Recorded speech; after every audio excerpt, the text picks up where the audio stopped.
in the car, tired, thinking. Some people have in their homes printed on their walls these cheesy American slogans like live, laugh, love. My nana doesn't have that. If she did, she'd probably have live, laugh, ease. Yeah, what he'd have said on Tuesday. She likes to talk, my nana. She likes banana sandwiches and a gin and tonic even more. Although we've had to ban her from having G&Ts because of all her falls. Well, I slip her some Gordons on a Friday when I go to visit. Makes her happy. I made her promise that she'd only have a little, and she made me promise not to tell anyone. She takes about half an hour saying goodbye on the phone.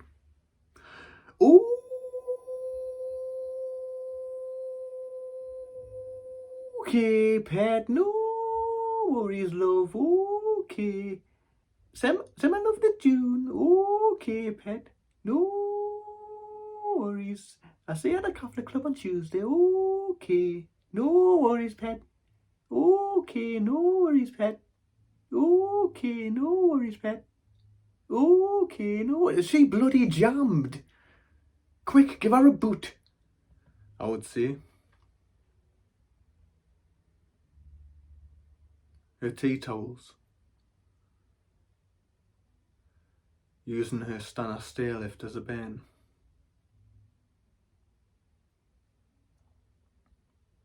My nana's memory is a funny thing, you know. She can't remember my name, but then reels off every other of my family members' names like Rain Man before she finally gets to mine.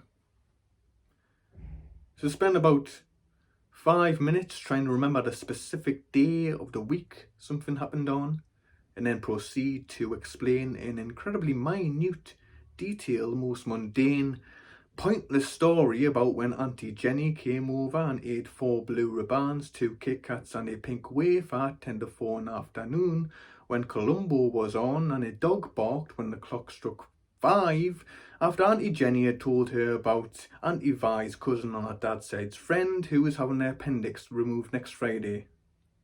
Right. Thanks for that. Cheers, Nana. The time she laughed the most was when I came in after a football match when I was 9 years old, and I played in goal, and I said, Nana, I got man of the match. She said, great son, so you won then? I said, no, we lost 7-0. And she would not stop laughing. Bent over in hysterics, laughing her arse off she was. And then everyone else started laughing at her laughing. Soon I was in a room full of people laughing at how I conceded 7 goals but got man of the match. I was gutted. I should have kept my bloody mouth shut.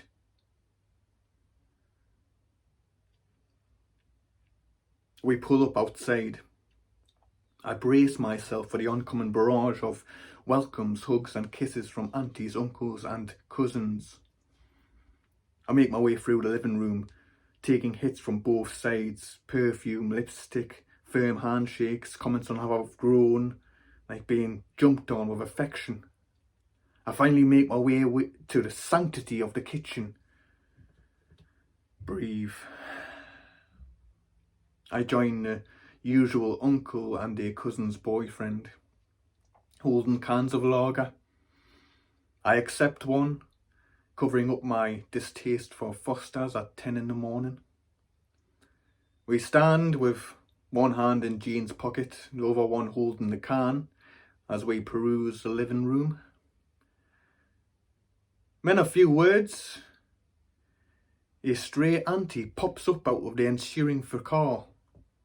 Red-faced and flustered, she hands me a card and a box of celebrations. I thank her profusely with a cheers, you shouldn't have, before she's sucked back into the fray. Sigh of relief.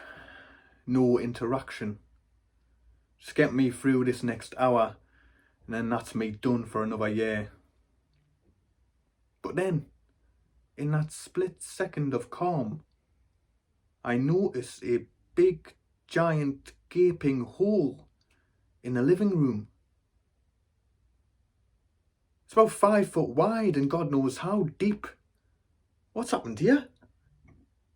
Everyone seems to have skirted round it for now, not really paying much attention to it, ignoring it. What's in this lager, Paul? I feel funny, cold, stiff, weak, tingling in my skin. Someone should put a barrier up or something, it's kind of dangerous. Then, a beacon rises up from the void of the hole. It's her. A symbol of unconditional love and laughter that lived for many years but didn't need it to be printed on a wall for everyone to feel it. To rely on it quietly, ever so quietly, for its consistency warranted no declaration of how utterly vital and appreciated it was. For we were incapable of expressing the magnificent magnitude of our love for her. Therefore, it was left to radiate from within into an energy we hoped she felt. Was it enough? Did my 4G get in the way? Should have turned it off. Should have visited more. Should have listened to her stories. A tragedy of life that a nicely wrapped commodity is used to represent one's unconditional love for another. The fracas, the worry, the concern, the telling off, the stress were all how it manifested itself at times. Regret? Of course. Did you feel it? I asked the beacon. Yes. Don't worry, son. I felt all of it, and it made me burn brighter. As she watched on from her chair, as her family rushed around in the melee, although they could not see her, they felt her. She watched on, and she smiled this smile of pure, everlasting joy as her family loved one another in their own little ways. Especially when they all found out that she had nearly all of them secretly bringing her gin for months, thinking that they were the only ones. Just once a week, was it, Nana? Must have been getting pissed every night. Sly bugger, everyone thought, before a wry smile.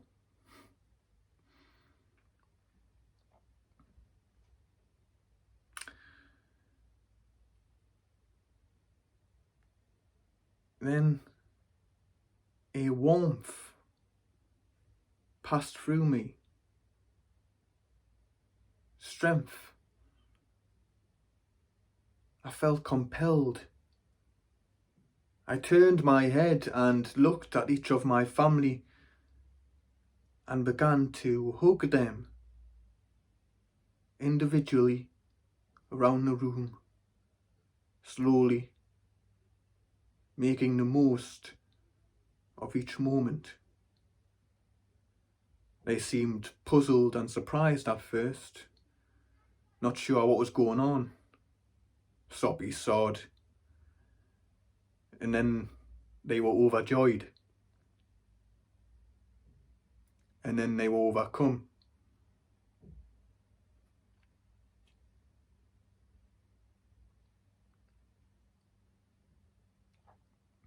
I'm not sure what was in that lager that Christmas, but I never needed it again.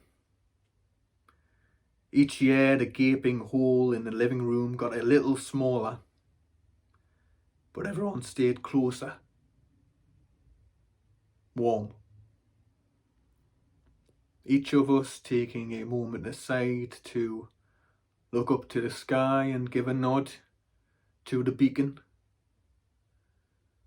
to say cheers to the light that will never go out.